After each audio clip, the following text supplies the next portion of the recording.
RSSന്റെ സഹായം ഇപ്പോഴും BJPക്ക് ആവശ്യമുണ്ടോ?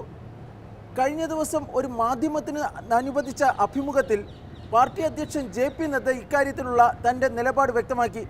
നദ്ദയുടെ ഉത്തരം ഇതായിരുന്നു: BJP ഇപ്പോൾ വളർന്നു, സ്വന്തം കാര്യം നോക്കാനുള്ള ത്രാണി BJPക്കുണ്ട്. വസന്ത്, ഈ പ്രസ്താവന എങ്ങനെ നമുക്ക് വിലയിരുത്താം? അതൊരു പൊളിറ്റിക്കൽ സ്റ്റേറ്റ്മെൻ്റ് ആയിട്ട് എനിക്ക് തോന്നുന്നുള്ളൂ. കാരണം ഞാൻ ഉത്തർപ്രദേശിൽ ഏകദേശം 10 ദിവസത്തോളം പലയിടത്തായിട്ട് കറങ്ങിയിട്ടുണ്ട്. അവിടെയൊക്കെ തന്നെ RSSൻ്റെ പ്രവർത്തകർ തന്നെയാണ് BJPക്കൊപ്പം പ്രവർത്തിക്കുന്നത്. പലയിടത്തും ഇതിൻ്റെ ഒരു ഫീഡ്ബാക്ക് കൊടുക്കുന്നത് പോലും RSS ആണ്. പിന്നെ RSSും BJPയും തമ്മിലൊരു പൊക്കിൽ കൂടി ബന്ധമുണ്ട്.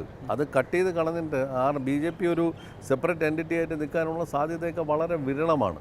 BJP കാഡർ എന്ന് പറയുന്നത് എൻ്റെ ഡിഫറെൻ്റാണ്. BJPയിലേക്ക് വരുന്ന പല പാർട്ടികളിൽ നിന്ന് വന്നവരൊക്കെ തന്നെ ഇപ്പോൾ ഉണ്ട്. ഇപ്പോൾ ഒരുപക്ഷെ നോക്കുകയാണെങ്കിൽ BJPയുടെ 100-ലധികം MPമാർ പോലും ലാറ്ററൽ എൻട്രിയിൽ വന്നവരാണെന്ന് പറയാം. അപ്പോൾ അവർക്ക് അങ്ങനെ RSS ബാക്ക്ഗ്രൗണ്ടൊന്നും ഉള്ളവരല്ല. അപ്പോൾ ഇതിൻ്റെ ഒരു BJPയുടെ ഒരു കോർ അജണ്ട എന്ന് പറയുന്നത് RSSൻ്റെ അജണ്ടയാണ്. അവരുടെ ആ ഹിന്ദുത്വ അജണ്ട ഫോളോ ചെയ്യുന്ന ഒരു പാർട്ടിക്ക് BJP ഞങ്ങൾക്ക് RSS വേണ്ട എന്ന് പറഞ്ഞുകൊണ്ട് BJPക്ക് എത്രത്തോളം ഒറ്റയ്ക്ക് നിൽക്കാൻ കഴിയും എന്നുള്ളതാണ്. അതാണ് ഇതിൽ കാണേണ്ടത്. പക്ഷേ ബസന്ത് ദീർഘകാലം ഏതാണ്ട് 4 പതിറ്റാണ്ടോളം ഡൽഹിയിൽ ഇങ്ങനെ ഈ മാധ്യമപ്രവർത്തകനായി ജോലി ചെയ്തിട്ടുള്ളതാണ്. വാജ്പേയിയുടെയൊക്കെ സമയത്ത് നാഗ്പൂരിനുണ്ടായിരുന്ന ഒരു സ്വാധീനം, അന്നത്തെ സർക്കാരിലുണ്ടായിരുന്ന സ്വാധീനം, ആ സ്വാധീനം ഇപ്പോൾ ഈ RSSന് നരേന്ദ്രമോദി സർക്കാരിൽ ഉണ്ട് എന്ന് പറയാൻ അത് രണ്ടാണ്. എന്ന് വെച്ചാൽ ഒരുപക്ഷെ വാജ്പേയിയുടെ സമയത്താണ് ഒരുപക്ഷെ ഈ കോർ ഹിന്ദുത്വ അജണ്ടകൾ മാറ്റിവെച്ചുകൊണ്ടുള്ള ഒരു സർക്കാർ അധികാരത്തിലുണ്ടായിരുന്നത്. അതായത് ഈ 370 ആർട്ടിക്കിൾ 370 രാമക്ഷേത്രം തുടങ്ങിയ ആ ഡിവൈസീവ് അജണ്ടകളെല്ലാം മാറ്റിവെച്ചുകൊണ്ട് ഒരു NDA സഖ്യം രൂപീകരിച്ചാണ് കോമൺ മിനിമം പ്രോഗ്രാം ഉണ്ടായിരുന്നവർക്ക്.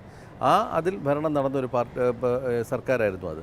അന്ന് വാജ്പേയിയും അദ്വാനി എന്ന് പറയുന്നത് കുറച്ചുകൂടെ ജനാധിപത്യ ബോധവും മറ്റ് രാഷ്ട്രീയ പാർട്ടികളെ ബഹുമാനത്തിലെടുക്കുന്ന 2 പേരായിരുന്നു. അപ്പോൾ എൻ്റർലി ഡിഫറെൻ്റ് ആയിട്ടുള്ളൊരു BJP ആണ് ഇന്നുള്ളത്. ഒരു വളരെ വ്യത്യസ്തമായിട്ടുള്ളൊരു BJPക്ക് RSSനെ വേണമെങ്കിൽ മറികടന്ന് മുന്നോട്ട് പോകണമെന്നുണ്ടെങ്കിൽ നരേന്ദ്രമോദി എന്ന് പറയുന്ന ഒരാൾ, അമിത്ഷാ എന്ന് പറയുന്ന ഒരാളും അത്തരത്തിലൊരു തീരുമാനം എടുക്കണം. ഇവർ രണ്ടുപേരും ഹാർഡ് കോർ RSS ആണ്.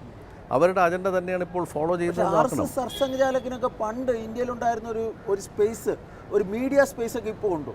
അല്ല, അത് വ്യത്യസ്തമായിരിക്കാം. ചിലർ ഇപ്പോൾ ആ രീതിയിൽ പരസ്യമായി രംഗത്തിറങ്ങുന്നവരുണ്ടാവാം. PMO വളരെ ശക്തമായിരിക്കുന്ന ഒരു സാഹചര്യം. അന്നും ബ്രിജേഷ് മിശ്ര വളരെ ശക്തമായിരുന്നു. അല്ല, ബ്രിജേഷ് മിശ്ര ഒരു ബ്യൂറോക്രാറ്റ് ആയിരുന്നു. ഇപ്പം അജിത് ഡോവലും ബ്യൂറോക്രാറ്റ്. പക്ഷേ അന്ന് ഉണ്ടായിരുന്ന ഒരു സ്വാധീനം ഇപ്പോഴും ഉണ്ട്. അത് തന്നെയാണ് ഈ ആർട്ടിക്കിൾ 370 രാമക്ഷേത്ര നിർമ്മാണം ഒക്കെ നടന്നിരിക്കുന്നത്. UCCയിലേക്ക് പോകുന്നതൊക്കെ അവരുടെ അജണ്ട നടപ്പാക്കാൻ കഴിയുന്ന ഏറ്റവും നല്ലൊരു സർക്കാർ ഇതാണ്. പക്ഷേ എൻ്റെ ഒരു വിലയിരുത്തലെന്ന് പറയുന്നത്, വാജ്പേയി സർക്കാരിൻ്റെ സമയത്ത് അന്ന് ജസ്വന്ത് സിംഗ് ഉണ്ടായിരുന്നു ഫിനാൻസ് മിനിസ്റ്ററായിട്ട്, അദ്വാനി ഹോം മിനിസ്റ്ററായിരുന്നു. ഒരു റൈറ്റിസ്റ്റ് രാഷ്ട്രീയം, ഒരു വലതുപക്ഷ രാഷ്ട്രീയം. ഈ വലതുപക്ഷ രാഷ്ട്രീയം കൊണ്ട് ഉദ്ദേശിക്കുന്ന വർഗീയ രാഷ്ട്രീയമല്ല ഞാൻ പറഞ്ഞത്. ഒരു ഇടത് രാഷ്ട്രീയമുണ്ട്, സെൻട്രൽ ലെഫ്റ്റ് ഉണ്ട് കോൺഗ്രസിൻ്റെ. ഇതിനിടയിൽ ഒരു റൈറ്റിസ്റ്റ് രാഷ്ട്രീയം, ഇപ്പോൾ ബ്രിട്ടനിലെ UK ഉള്ള പോലെ ടോറീസിൻ്റെ രാഷ്ട്രീയം, ടോറി പാർട്ടിയുടെ, അതായത് സാമ്പത്തിക രംഗത്ത് പൂർണ്ണമായും ഒരു വലതുപക്ഷ ചിന്താഗതി പുലർത്തുക, അത്തരത്തിലുള്ള കാര്യങ്ങൾ, സ്വകാര്യവൽക്കരണം, അതൊക്കെ ഒരു വലിയ അജണ്ടയായിട്ട് ഒരു റൈറ്റിസ്റ്റ് പാർട്ടി ആവാൻ BJP പരമാവധി ശ്രമിച്ചു വാജ്പേയിയുടെ സമയത്ത്. പക്ഷേ അന്ന് ഇതുപോലെ തന്നെ RSSൻ്റെ വളരെ ശക്തമായ ഇടപെടലുകൾ വരികയും അത് നടക്കാതെ പോവുകയും ചെയ്തിട്ടുണ്ട്.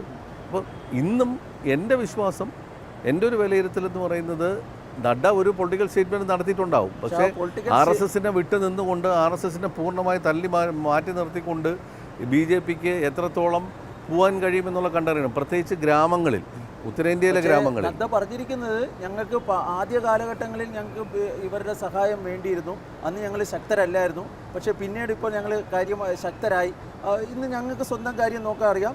RSS ഞങ്ങളൊരു ഐഡിയോളജിക്കൽ ഒരു ഫ്രണ്ടാണ്, അവരൊരു സാംസ്കാരിക മേഖലയിലും അതുപോലെ തന്നെ സാമൂഹ്യ മേഖലയിലും ഒക്കെ പ്രവർത്തിക്കുന്നത്, രാഷ്ട്രീയത്തിൽ ഞങ്ങൾ പ്രവർത്തിക്കുന്നു എന്നാണ് നദ്ദ പറഞ്ഞത്. പക്ഷേ നദ്ദയുടെ ഒരു സ്റ്റേറ്റ്മെൻറ്റ് എന്തൊക്കെ പറഞ്ഞു കഴിഞ്ഞാൽ അതിനകത്തൊരു കൗതുകം ഞാൻ പറഞ്ഞില്ല, ഒരു പൊളിറ്റിക്കൽ സ്റ്റേറ്റ്മെൻറ്റിനപ്പുറത്തേക്ക് വലുതായിട്ട് അതിൽ റീഡ് ചെയ്യേണ്ട ആവശ്യമില്ല, വായിച്ചെടുക്കേണ്ട ആവശ്യമില്ല. RSSനെ മാറ്റി നിർത്തി BJPക്ക് ഇവിടെ പോകാൻ കഴിയില്ല. എന്ന് വെച്ചാൽ 1984 തെരഞ്ഞെടുപ്പിൽ ഇന്ദിരാഗാന്ധിയുടെ മരണത്തിന് ശേഷം BJP 2 സീറ്റിലേക്ക് ഒതുങ്ങിയത്, അന്ന് RSS ആർക്ക് വോട്ട് ചെയ്തു, അല്ലെങ്കിൽ RSS കാഡേഴ്സ് ആർക്ക് വോട്ട് ചെയ്തു എന്നുള്ളത് എല്ലാവർക്കും അറിയാവുന്നതാണ്. കോൺഗ്രസിനാണ് വോട്ട് ചെയ്തത്. അപ്പോൾ ആ ഒരു ചിന്താഗതി RSSലുണ്ട്. ഇവർ വഴിവിട്ട് പോകുന്നു എന്ന് കണ്ടു കഴിഞ്ഞാൽ BJPയെ വരച്ച വരയിൽ നിർത്താൻ കഴിയുന്ന ഒരു സംഘടന തന്നെയാണ് RSS. ഏതായാലും ബസന്തിൻ്റെ അഭിപ്രായത്തിൽ ഇത് വെറും ഒരു പൊളിറ്റിക്കൽ സ്റ്റേറ്റ്മെൻ്റ് ആണ്. അതിനപ്പുറത്തേക്ക് തലക്കെട്ടിലൊരു കൗതുകം ഒക്കെ ഉണ്ട് എന്നുള്ളതിൻ്റെ അപ്പുറത്തേക്ക് കൂടുതൽ ഡീപ്പായിട്ട് ഏതെങ്കിലും തരത്തിൽ അതിനെ വ്യാഖ്യാനിക്കേണ്ടതില്ല എന്നതാണ്.